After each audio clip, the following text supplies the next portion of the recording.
वारंवार जे drug peddling मध्ये पकडले जातात त्यांच्यावर मकोका लावण्यात येईल ह्याचं स्वागत केलंच पाहिजे।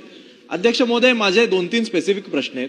माझ्या मतदारसंघातील बेरामपाडा असेल, नौपाडा असेल, गोळीबार बाग असेल, भारतनगर असेल, इकडे एवढी दाट वस्ती आहे की त्यामध्ये अनेक वेळा पोलीस आतच जात नाहीत। त्यामुळे तिकडे अजिबात ओपन ड्रग पेडलिंग होतं पण ते पकडले जात नाहीत।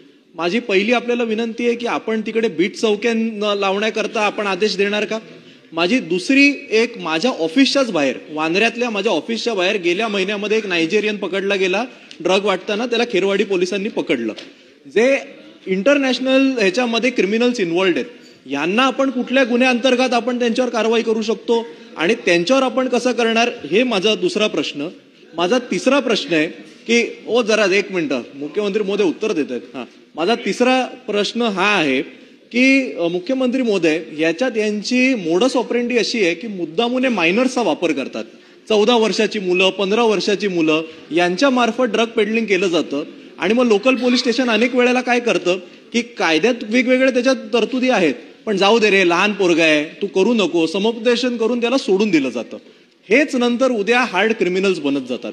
हा जास्तीत जास्त भाग हा मुस्लिम भागामध्ये तर प्रचंड मोठ्या प्रमाणात या ड्रग्सचं सगळं कार्टेलायझेशन चालतं। तिकडे काय खूप कमी लोक दारू पितात, त्यामुळे कमी वयापासून ड्रग्सचं सेवन, सुरुवात गांजापासून होते, त्यांना कळायच्या आधी हेरोईन पर्यंत ते पोहोचून जातात, अक्षरशः आयुष्य उद्ध्वस्त होतात।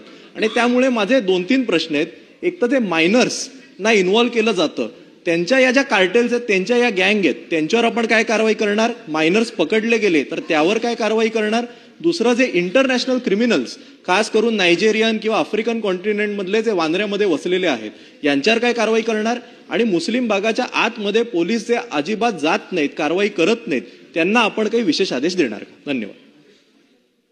सन्माननीय वरुण सरदेसाई यांनी हा जो काही मुद्दा मांडलेला आहे, बेहरामपाडा वगैरे सगळा हा जो भाग आहे, तर निश्चितपणे एक धडक कारवाई या भागामध्ये घेण्यात येईल आणि अशा प्रकारे तिथे जे काही हा धंदा करतायत त्यांच्यावर निश्चितपणे ॲक्शन आपण घेऊ।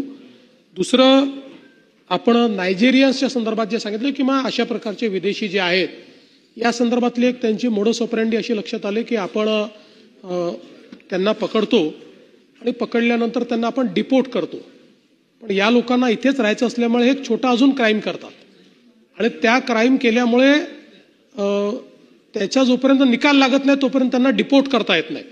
आणि म्हणून आता आपण केंद्र सरकारसोबत या संदर्भात चर्चा करतो आहोत आणि अशा परिस्थितीमध्ये केंद्र सरकारने आपल्याला आता हे सांगितलेलं आहे की जर छोटा क्राईम असेल तर त्याच्यावरची केस परत घेऊन तुम्ही डिपोर्ट करा।